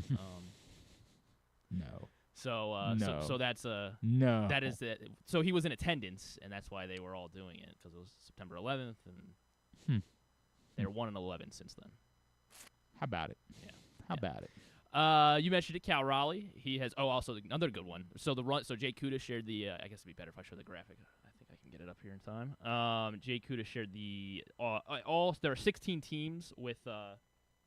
16 teams that are above 500 in Major League Baseball right now. Okay. And all of them have a positive run differential, except for one. Huh. Yeah. How about that? And that one, of course, is the Cleveland Guardians, who are at a -2 run differential right now. It's kind of crazy that Houston's only +7 too, right? Like that's, yeah. Well, I mean, it looks like Houston may be the yeah, odd they man might be out. right now. They might be out. And then finally, yeah, you alluded to it, Cal Raleigh. He became the. Man, there's so many about the Mariners. Sorry, I keep jumping the gun here. So Dan Wilson. He was a player for the Mariners. Yes, he was a catcher. The last time they won the American League West back in 2001. He is now the manager. He is the third person to play for and then manage sequential division titles for a team. There's no way. You're not actually asking if I could name. Not a chance in hell. Stop it. So this man played for his team in 2011, and then he was the manager. So they won the division in 2011, and they did not win David again Ross. until 2018. As 2018. the manager. Yeah, not David Ross. 2018. Played for the team in 11, and then was the manager in 2018, and they didn't win a division between those two things. Correct. That is I don't even know. Cora? No, not Cora. I guess they would have had to have won the division, obviously, when they won the World Series. He was. This was the NL Central. NL Central, but it wasn't. So it was before Ross. So that was when Joe Madden was the manager. So then it was. I mean, there's no way that St. Louis hadn't won a division in that time period. Yeah, no, it's not St. Louis. I can't think of who won these divisions. Craig Counsell. Yep, Craig Counsell. Okay. Craig Counsell was a player with the Brewers in 2011 and then the manager in 2018. Okay. And then the first time this happened, he was a player for the San Diego Padres in 84, and then he was the manager in 1996. He was the manager in 96? According to what Sarah Lang says here. I'm just trying to, I mean, okay, so it wasn't Bochy, obviously. No, it was. It was Bochy. Yes. I didn't realize he played for the Padres. He played for the Padres in 1984. I thought that it was Bochy that managed the Padres. I thought it was, but I just didn't think he played for the Padres. It was, in at fact, that Bruce point. Bochy, Craig Counsell, and now Dan Wilson with the Seattle Mariners. How about it? Cal Raleigh becomes the 7th human to hit 60 home runs in a season. Yeah, so 6 other players. Ruth, Babe Maris, Ruth, Roger Maris, McGuire, Sosa, Bonds, Judge. And Judge, yes. There you go. All right, very good. Very good. Let's get Tubular. Tubular is brought to you today by Game Day Men's Health in Owings Mills, Frederick, and Columbia. I've been telling you about how peptide treatment has been just tremendous for me in helping giving me that little extra boost that I need, gets my day started a little bit earlier. I've noticed that a lot more recently, where it's not just that, I'm not sore when I wake up. It's almost like I wake up and I'm like, I could just wake up now. I don't need to, even rot for a little while, the way that a lot of us like to rot for a bit. It's been a game changer, truly. You might be low T. They'll give you a complimentary testosterone test at Game Day Men's Health. You might be dealing with stubborn belly fat. You might be dealing with erectile dysfunction. They've got you covered. Game Day Men's Health. Go to GameDayMen'sHealth.com or give them a call, 443-264-4454 in Owings Mills, 443-266-3505 in Columbia, 240-931-3717 in Frederick for Game Day Men's Health. Oh, I do this. That's not we're doing Tubular now, not Tubular. The Orioles play at 1. They do. Well, I don't even know. Cade 105. Povich is pitching. Yep, Cade Povich is on the mound against Drew Rasmussen. Okay. 105 on Masson. Of course, Thursday Night Football, Seahawks-Cardinals, 8:15 on Amazon Prime Video. And what matters, the playoffs. Red Sox-Blue Jays, 7:07 is the free game on MLB TV. The MLB Network triple-header is Pirates-Reds at 12:40, Dodgers-Diamondbacks 3:40, Mets-Cubs at 7:40. Everything else you can find at GlenClarkRadio.com, non-sports. Non-sports-wise, we have season 4 finale of Who Wants to Be a Millionaire. I think that's why they had to put Kimmel back on, because he hosts Who Wants to Be a Millionaire. That would be kind of weird if they were going to air one show but not the other one. That would have been a weird bit. Season 38 of The Amazing Race premieres tonight on Prime Video. We have Cocaine Quarterback, sequel to Cocaine Bear. Wait, what? No. It's so apparently the USC backup quarterback on the national championship team in, what was that, 06 or 05? What year did they win? I don't know. Oh, they won a few. Owen Hansen. Oh, they won a few. Owen Hansen. He was a walk-on quarterback and the backup for the Trojans. And then he apparently was also he was so winning USC football team to cocaine kingpin for one of the world's most dangerous cartels. This is the type of thing you should be showing me a trailer for. This is what I don't know what this is that you're trying to show me a trailer Man in the Basement? for. I'm sure it's Willem fine. Dafoe. God bless him, but I'm fascinated by. Yeah, well, the Cocaine trailer Quarterback. wasn't all that great. Really? I don't know. Well, because all right, let's see if there's a short trailer I can quickly pull up here.